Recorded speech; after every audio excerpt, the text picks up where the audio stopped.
ચલો question number 32 ની અંદર આપણે ઇવન કેશ ઇનફ્લો ની અંદર આપણે શું ફાઇન્ડ કરી દીધું?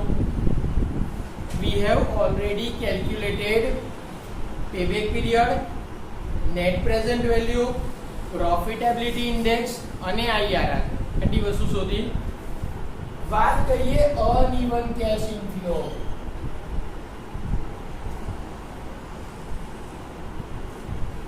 એમાં પણ આ બધી વસ્તુ શોધવાની છે.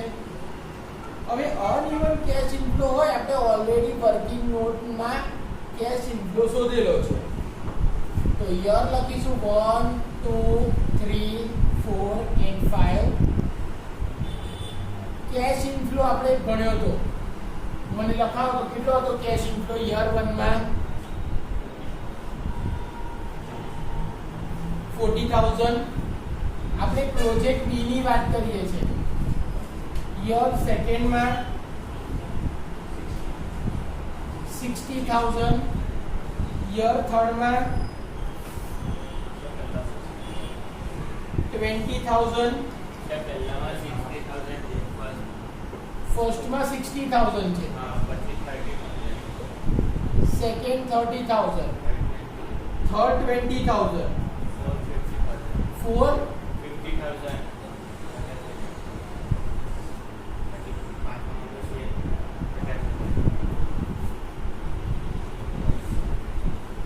કેવી રીતે આપણને આ કયો આવ્યો તો બિફોર ડેપ્રિસિએશન એન્ડ ટેક્સ. તો 50,000 હતા, પહેલા ડેપ્રિસિએશન 20 માઈનસ કર્યું. ચેક કરો તો યર 1 માં કેટલા હતા તમારી પાસે? 60,000. ડેપ્રિસિએશન કેટલું હતું? 20,000 માઈનસ કર્યો તો કેટલા બચ્યા? એમાંથી 50% ટેક્સ બાદ કર્યો તો પ્રોફિટ આફ્ટર ટેક્સ કેટલો આવ્યો? એમાં ડેપ્રિસિએશન પ્લસ કર્યું 20,000 તો કેશ ફ્લો કેટલો આવશે? 20 અને 20 40,000. તમને જાતે ગણવા આપેલો હોય ને. તો યર 1 માં કેશ ફ્લો આવ્યો તો 40,000. સેકન્ડ યર ની અંદર વાત કરીએ તો profit before depreciation and tax 40,000 હતો. 20,000 ડેપ્રિસિએશન ડિડક્ટ કર્યું તો 20,000 બચ્યા. એમાંથી ટેક્સ બાદ કર્યો 10,000 તો કેટલા આવ્યા? 10,000. એમાં ડેપ્રિસિએશન 20,000 પ્લસ કર્યું કેશ ફ્લો આવ્યો 30,000. એવી રીતે થર્ડ યર માં જોઈશું તો 20,000 રૂપિયા હતો પ્રોફિટ, એમાંથી ડેપ્રિસિએશન 20,000 ડિડક્ટ કર્યું તો 0 બચ્યા. ટેક્સ 0 નો 50% 0 થાય તો 0 આવશે, વત્તા 20,000 રૂપિયા depreciation. So cash flow will be 20,000. એવી રીતે ફોર્થ યર માં 50,000 છે તો 50 માંથી 20 જશે તો 30,000 બચશે. 30 ના 50% 15,000. 15,000 માં 20,000 ઉમેરશો તો 35,000 કેશ ફ્લો આવશે. તો આ કેશ ફ્લો ગણવાનો મેં તમને જાતે આપ્યો હતો. ગણ્યો? બીજાનો 30,000 છે, તમે 40 લખશે ને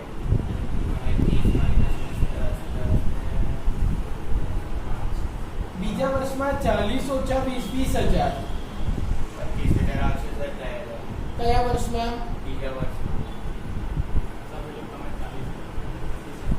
વર્ષમાં 25,000 જવાબ આવશે અને આ 40,000 તમે જે મૂળ રકમ લખી છે તે 30,000 આવશે. ઓકે, અહીંયા 30,000 છે. યસ. તો 30 માંથી 20 ગયા તો 10,000. 10 પર 50% ટેક્સ 5,000. તો અહીંયા વેલ્યુ આવી 5,000 વત્તા 20,000. સો અમાઉન્ટ વિલ બી 25,000. તો અહીંયા તો કેશ ફ્લો આપણો આવ્યો 25,000. કેશ ઇનફ્લો મળી ગયો. Cost of capital 10%. તો present value interest factor 10% in years. જુઓ તો ટેબલમાં પ્રેઝન્ટ વેલ્યુ 10% લેખે 5 યર સુધીની વેલ્યુ જોવાની છે આપણે. તો 0.909, 0.826, 0.751, 0.683 અને 0.621. Present value of cash inflow આનો ગુણાકાર થશે 40,000 into 0.909.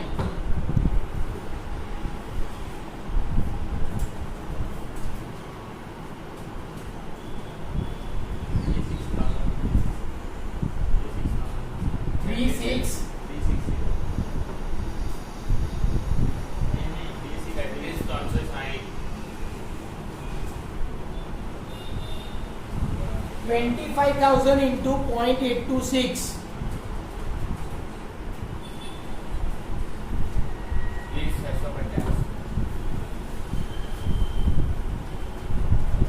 $20,000 into 0.751.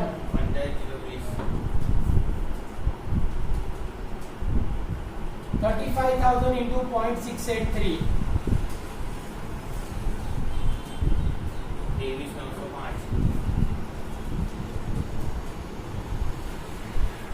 35,000 into 0.621. આ બધાનો સરવાળો તમારી present value of cash inflow.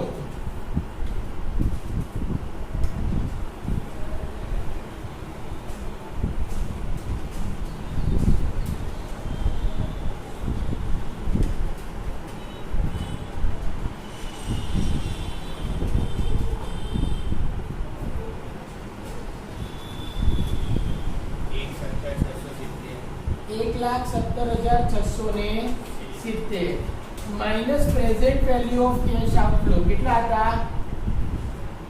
1 lakh. So your net present value will be 17,670. બરાબર. એનપીવી કેવી આવી? પોઝિટિવ આવી. એટલે આ પ્રોજેક્ટને પણ આપણે એક્સેપ્ટ કરી શકીએ, પણ આપણે ડિસિઝન તો કમ્પેરિઝન કરીને લેવાનું છે. તો એનપીવી ના આધારે ડિસિઝન લઈએ તો હું લખીશ એસ પર એનપીવી. પ્રોજેક્ટ એ ની એનપીવી કેટલી હતી? આપણે ગણી હતી ને. પ્રોજેક્ટ એ ની નેટ પ્રેઝન્ટ વેલ્યુ,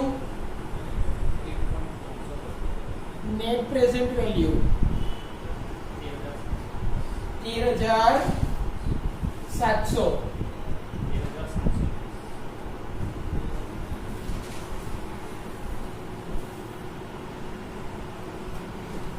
અને પ્રોજેક્ટ બી ની 17,670. તો whichever is higher, project B. તો as per NPV we select project B with higher NPV. જેની એનપીવી વધારે હોય એ પ્રોજેક્ટ સિલેક્ટ કરીશું. ચલો, profitability index is equal to present value of cash inflow divide by present value of cash outflow. Project B ની ગણતરી કરીએ છીએ તો present value of cash inflow કેટલા હતા? 1,17,670 ડિવાઇડ બાય 1 લાખ તો 8.176. પ્રોજેક્ટ એની આપણે ઓલરેડી ગણી હતી. કેટલી હતી? 1.14. તો હાયર કોની છે? પ્રોજેક્ટ બી ની. તો as per profitability index method we select project B with highest profitability index. ચલો આ પણ થઈ ગયું. ત્રીજી મેથડ કઈ હતી? પેબેક પીરિયડ. એ બાકી રહી ગઈ. ચલો પેબેક પીરિયડ આપણે ગણી નાખીએ. પ્રોજેક્ટ A માટે પેબેક પીરિયડ ઇનિશિયલ ઇન્વેસ્ટમેન્ટ કેટલું હતું? 1 લાખ. તો આપણે 1 લાખ રૂપિયા કેટલા ટાઈમમાં કવર થાય છે એ જોવાનું. યર કેશ ફ્લો અને ટોટલ કેશ ફ્લો. પહેલા વર્ષે કેટલા રૂપિયા આવ્યા હતા? 40,000. તો ટોટલ કેટલા રૂપિયાનો કેશ ફ્લો થયો? 40,000. બીજા વર્ષે આવ્યા 25,000. તો 40 + 25 65,000. ત્રીજા વર્ષે આવ્યા 20,000. 65 + 20 85,000. ચોથા વર્ષે આવ્યા 35,000. પણ આપણને 1 લાખ કરવા તો કેટલા જોઈએ છે? ખાલી 15,000 જ જોઈએ છે ને. તો 15,000 આવી જાય એટલે 1 લાખ થઈ જાય. એટલે કે આપણો પેબેક પીરિયડ કેટલો આવશે?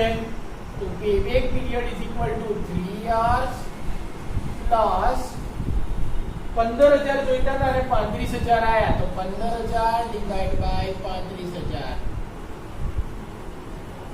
is equal to 3 point 15,000 ભાગ્યા 35,000 કેટલા આવશે?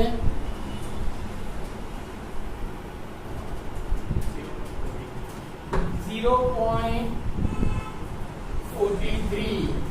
3.43 years. ચલો પેબેક પીરિયડ પ્રોજેક્ટ A નો કેટલો હતો? 3.33 years. અને પ્રોજેક્ટ B નો તો આપણે કયો પ્રોજેક્ટ સિલેક્ટ કરીશું? તો B select project A with least payback period. જેનો payback period ઓછો હોય એ પ્રોજેક્ટ આપણે સિલેક્ટ કરવાનો. તો ઓછો કોનો હતો? A નો. તો આપણે એ પ્રોજેક્ટ સિલેક્ટ કર્યો. હવે બાકી શું રહ્યું? ખાલી IRR ગણવાનું. Okay, last thing, calculation of IRR. Cash flow કેવો છે? અનઇવન. ત્યારે IRR ગણવો હોય તો step number 1 fake payback period શોધો. ફેક પેબેક પીરિયડ થી આપણને ખબર પડશે કે આપણે ગણતરીની શરૂઆત ક્યાંથી કરવાની. તો ફેક પેબેક પીરિયડ =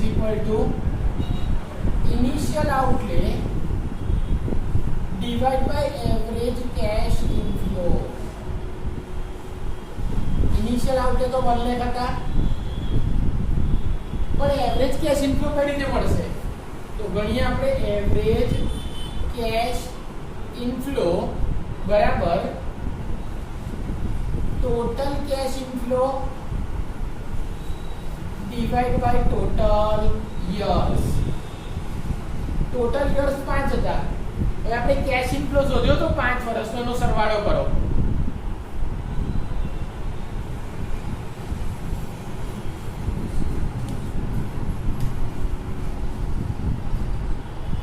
પહેલા વર્ષનો 30,000 હતો. સોરી, પહેલા વર્ષનો કેટલો હતો?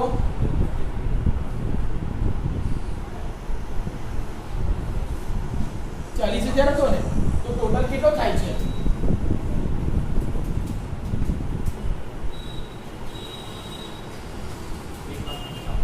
1,55,000 ભાગ્યા 5 કરો.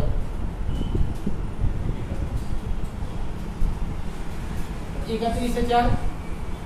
તો 1 લાખ ભાગ્યા 31,000 3.23. Step number 2, find payback period, that is 3.23 in present value of annuity table.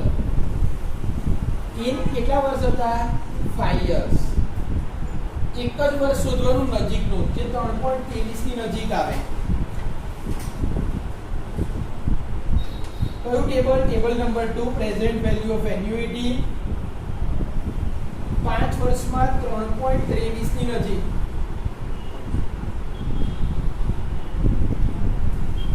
%16 તો એપ્રોક્સ 16% ધર્યું.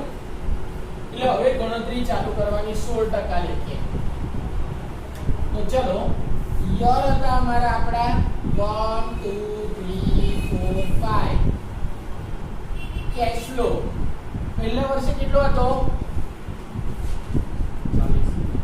40,000. બીજા વર્ષે 25,000. ત્રીજા વર્ષે 20,000. ચોથા વર્ષે 35,000. પાંચમા વર્ષે આપણે 16% નક્કી કર્યા છે. તો પ્રેઝન્ટ વેલ્યુ ઇન્ટરેસ્ટ ફેક્ટર 16% લખીએ એન યર્સ. તો કયું ટેબલ જોવાનું? Table number 1. 16% લખીએ. પહેલા વર્ષમાં 0.862 743 641 552 0.476 થશે. તો present value of cash inflow આવેનો ગુણાકાર 34480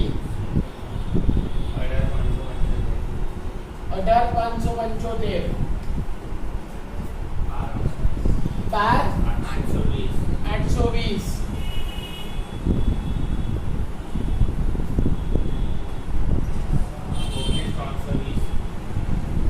35,000 ગુણ્યા 0.552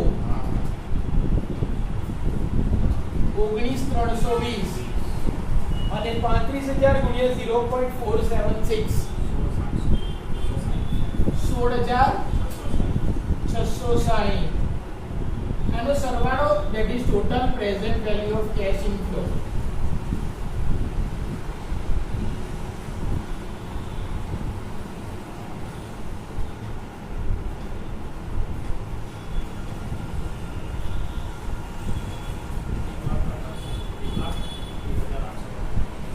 एक लाख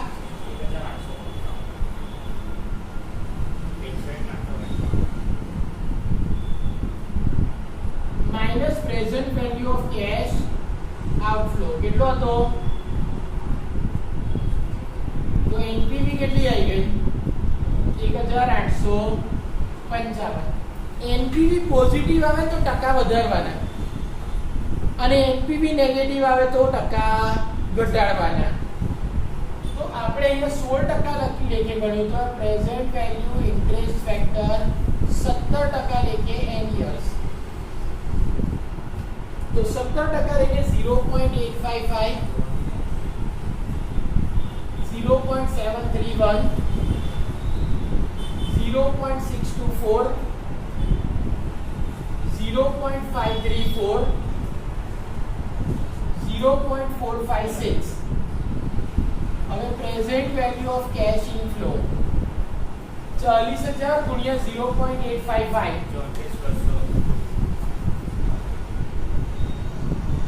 25,000 ગુણ્યા 0.731 18,275 20,000 ગુણ્યા 0.624 12,480 35,000 ગુણ્યા 0.534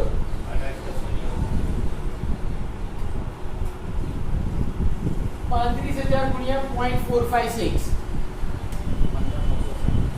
15,960. આનો સરવાળો કરો.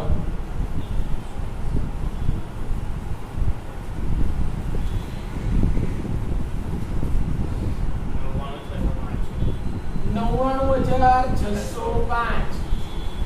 Present value of cash outflow 1 lakh. તો એનપીવી કેટલી આવી ગઈ? માઈનસમાં આવશે 395 માઈનસ. આપણે આઈઆરઆર પર એનપીવી કેવી હોય? 0. આપણે કેટલી એનપીવી જોઈએ છે? 0. IRR પર NPV 0 હોય બરાબર. તો હવે આપણે સૂત્ર પ્રમાણે બી ગણાય અને ટાઈમલાઈન પ્રમાણે પણ ગણાય. ચલો પહેલા ટાઈમલાઈન બનાવીએ.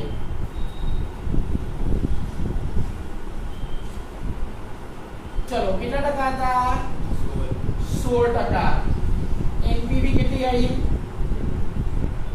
1855. 17% એ NPV કેટલી આવી? -395.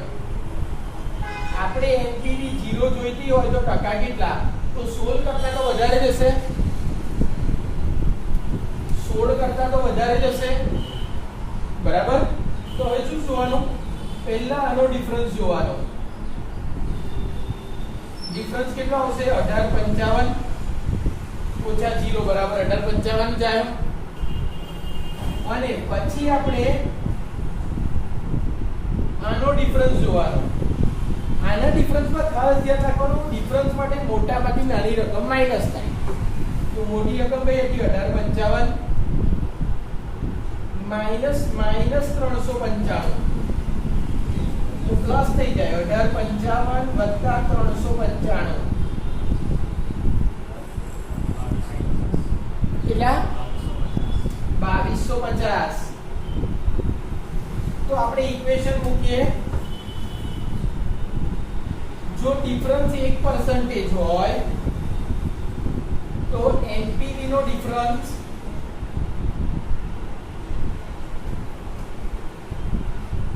ચલો આપણે ટકા શોધવાના છે ને. NPV નો ડિફરન્સ 2250 હોય તો પર્સન્ટેજમાં ડિફરન્સ કેટલો હતો? 1. તો આપણે અહીંયા ડિફરન્સ કેટલો હતો? 1855. તો પર્સન્ટેજમાં ડિફરન્સ કેટલા? 1855 ભાગ્યા 2250 0.82. તો 16 ની અંદર આપણે જે 0.82 શોધ્યા હતા એ પ્લસ કરો તો IRR તમને મળી જાય 16 + 0.82 બરાબર 16.82%. IRR મળી ગયો. હવે આ જ વસ્તુ માટે આપણે ફોર્મ્યુલા બનાવી છે. તો IRR ઉપર આપણે શું લીધું હતું ગુણાકારમાં? તો સૌથી પહેલા લોઅર R પ્લસ NPV છેદમાં difference between 2 NPV into difference in percentage. એનું સૂત્ર કયું? લોઅર R કેટલો હતો? 16% પ્લસ NPV કેટલી હતી? 1855. ડિફરન્સ ઇન NPV આપણે શોધેલો કેટલો? 2250 ગુણ્યા 1 બરાબર 16.82%. હવે ડિસિઝન લેવાનું. ડિસિઝન તમે લખશો. પ્રોજેક્ટ A માં IRR કેટલો શોધ્યો તો આપણે? 15.24%. પ્રોજેક્ટ B નો IRR કેટલો આવ્યો? તો જેનો IRR વધારે એનું રેટ ઓફ રિટર્ન વધારે, એટલું વધારે કમાઈએ છે. તો આપણે શું કરીશું? we will select option A. A B છે આ B. તો we will select option B as its IRR is highest. Clear? તો જેનો IRR વધારે હોય એ ઓપ્શન આપણે સિલેક્ટ કરવાનો. 33મો દાખલાનો ઓલરેડી મેં વિડિયો મોકલેલો જ છે તો એ જોઈ લેજો.